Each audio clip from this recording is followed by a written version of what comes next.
Hi everyone, we are Not Just Travel with James and Natasha, and we are here at Outrigger Maafushivaru. And what an amazing resort we are here, and we've been here for 5 nights. We have been lucky enough to be invited here by the island.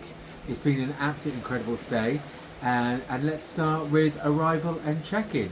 So we arrived here from another island, so that experience might be slightly different for those arriving directly into Mali, but we did a seaplane transfer which took approximately 35 minutes from Mali with Trans-Maldivian, and actually the check-in process here starts at the airport in a really nice way, which is different to others, where they took our picture of us, not just our cases. So by the time we arrived on island, everyone knew our names because they had pictures of our passports and also what we looked like. So rather than apps like on other islands, it was a more personal check-in process, something different that we haven't done here before. And when we arrived, everyone greeted us by our first names, which was absolutely incredible. They did actually. They greeted us by our middle names, which is quite funny because obviously on our passports it has our middle names, and I think that's slightly confusing. So we were Lisa and Joseph for the first day. Hello, Lisa. Hi, Joseph. Hi, how are you? So that was quite funny, but everyone made that effort to really greet you and make you welcome on the island, and it makes such a difference that literally even the gardeners we were walking around, they were saying, hello Miss Natasha, hello Mr. James. So it was really nice. It was really nice, and that service level goes all the way through this island, from the moment you wake up to going down for breakfast, the whole way through. Everything is a real personal experience, and that's one of the really nice luxuries that this island offers. Yeah, and I think that has to be the highlight number one before we go anywhere else. We've obviously done arrival, but the service impact was literally from the airport on arrival and throughout our entire stay until we leave today. And I have to say a massive thank you to Outrigger, because you made our stay absolutely unforgettable. Yeah, exactly. The service being one of the big things that we look at on an island. From having drinks automatically refilled without even having to ask, having predictive service was something that goes above and beyond. They would remember your drinks. They would know exactly what James and I like to drink. They even knew that we wanted water and we always wanted ice. So it was just little things like that, the little touches that made it amazing. But then moving on to the accommodation. Wow. Yeah. Absolutely stunning. Now, we have put some videos of the accommodation on our YouTube channel. They'll be going up later today, and we are staying in a water villa with pool, which you might be able to see behind us, and it is absolutely stunning. They are huge, they are finished really, really nicely. The bathroom is one of the biggest bathrooms, I think that's the main impact, because it's got 2 dividers in the room, so actually you can break it down into 3 areas. Your arrival lobby, where you'll have your writing desk and your little mini bar, then you have your main room, and then there's a second divider that divides the bathroom. But when you first walk in, those dividers are all pushed back, and it's quite an impact because the room, it just looks huge, and you've got this amazing bathroom with white and sort of grey marble effect, and it's a real sort of stunning factor when you walk into the room. And a gorgeous bath that opens out. You can open the doors and look out from the window over the ocean. And then you have this. And I'm going to go back to the mini bar, because the mini bar here is, I think, one of the best in the Maldives that we've experienced so far. It is so inclusive. There is all your soft drinks that you can imagine, your juices and multiple bottles of it. There's obviously the standard water, but also there's things like you can have wine and Prosecco and any of the sparkling bottles. Anything from the main menu that they have on the island, you can order, and your butler will bring it to your wine fridge so you can keep it chilled, which is really, really nice. And I think it's a really nice thing, because some resorts that we've been to, they might have an extensive wine fridge, for example, that's fully stocked and you can have everything. But I could imagine there being quite a lot of wastage with that, because people may open the odd bottle here and there and then think, oh, I don't like it. Whereas on this island, again, it goes down to the personal touch. They will ask you what your favourite bottle is from the menu that's included, because they'll give you a menu in the bar and there's a tick ones of all what's included and then ones that are not. So obviously you can't order some like high-end Dom Perignon or anything like that to the room, although it would be nice. But they will say, what do you like? And we'll deliver it to the room every day, whatever one you want, once you finish the other bottle. Yeah. So that was a really nice touch, and the fact that they have Haribo. They do. The snacks, so you get Haribo, you get crisps, you get 2 types of crisps. You get your kettle chips, you get your Pringles. I was very happy. You love that.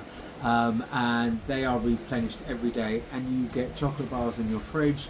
You get Toblerone, you get Mars bar, you get Kit Kat Junkie, you get Snickers. And you get a bit chunky come the end of the holiday. I think I've got to go home and lose some weight, but thank God for that. But so that was all inclusive and all really good. And then we'll move on to the dining on the resort, which again was very nice. There aren't huge amounts of outlets, but what they do have is quality. So let's start with breakfast. Yeah, breakfast. So breakfast is served in the Cuisine Gallery, which is their buffet restaurant, and that is open for breakfast and dinner. It is also open at lunchtime, but it's an extension to one of the a la carte restaurants, Edgewater. And breakfast is like any other breakfast on any other island. They will cook your eggs to order, and you've got all your fresh juices, and they've got a refrigerated area, which actually is very nice for all your cheeses and things like that.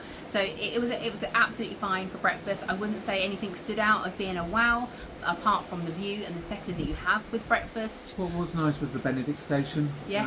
That was really nice, which we haven't seen at others. But yeah, breakfast is breakfast. Yeah, it was very nice. And then we move on to lunch, which is, to start with, you think is quite restrictive because it's only at the Edgewater bar, which is around the main pool.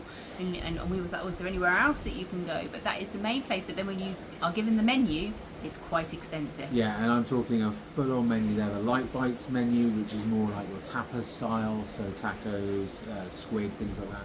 But then they go to a full extensive menu, which has your full-on burgers, your pizzas, your salads, anything you can possibly imagine. They even have a butter chicken. I didn't try it yet. But not yet. It's our last day. We're going to go for lunch after here, so we'll let you know if we have the butter chicken or not. But lunch is very good, and it changes daily, so it's not the same stuff every day, especially if you're here for a longer period.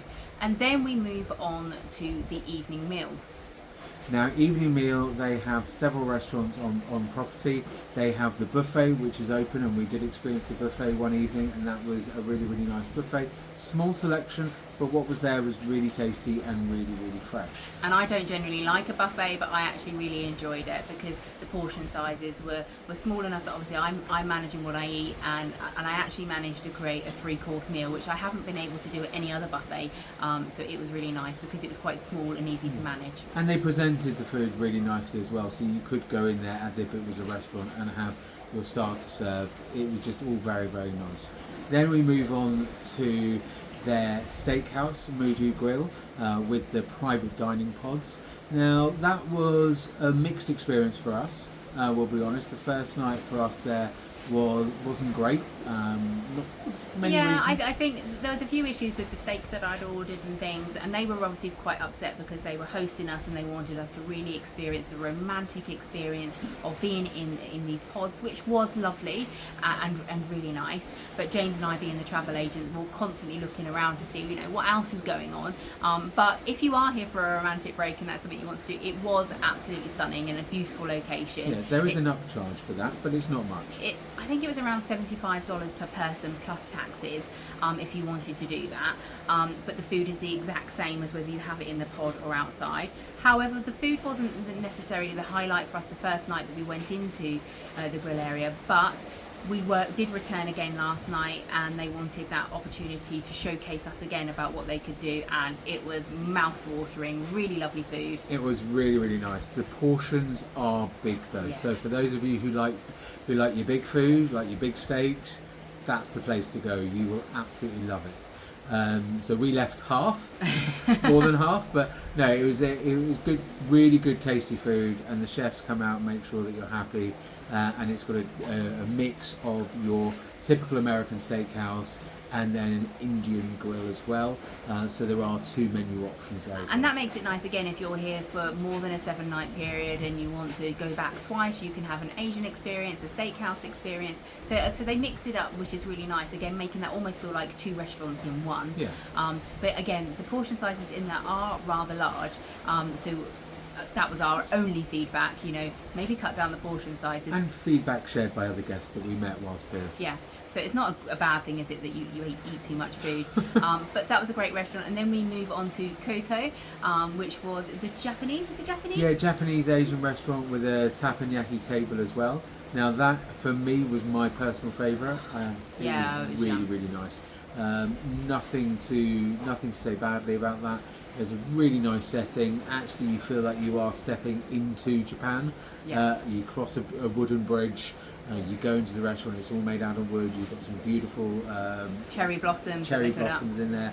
It's really nice, and you've got a teppanyaki table. I think the most beautiful teppanyaki table I've seen, that is surrounded and covered in cherry blossom tree foliage, and it just looks really really nice. And again, I think it makes it into a two restaurants, because you can either have the teppanyaki experience or the a la carte. We did the a la carte, and so we was able to watch everything going on in the middle that was happening on the teppanyaki table, which again, that's an upcharge of around $75 per person plus taxes. But I think the menu is slightly different on there, and you can choose. Yeah.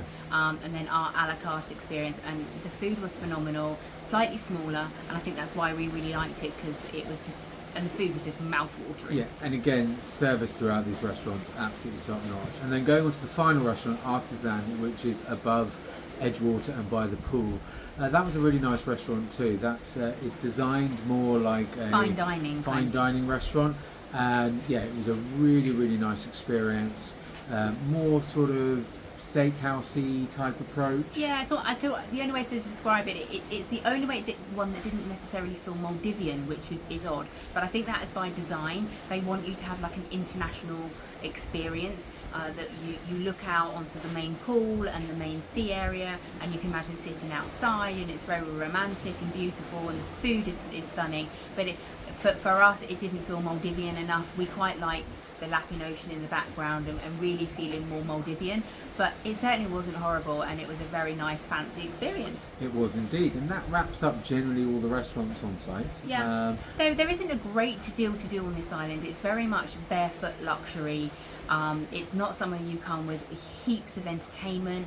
They will have a DJ in the evening that lasts from the 1st up to the 20th of the month, and then after that there is no entertainment in the evening. So it is very much dinner is your entertainment, some looking up at the stars, barefoot walking on the beach, and back to your villa. Yeah. You can go to obviously the main bar and have a few drinks, but there isn't no huge amounts of entertainment. But if you are a diver and that you're looking to go snorkeling here, then amazing. Yeah, and that leads us on to the final category, sort of, the activities here. And this island is about two things. It is about relaxation and switching off from the world. Yeah. Definitely is it being its number one feel, and you absolutely get that the whole way through.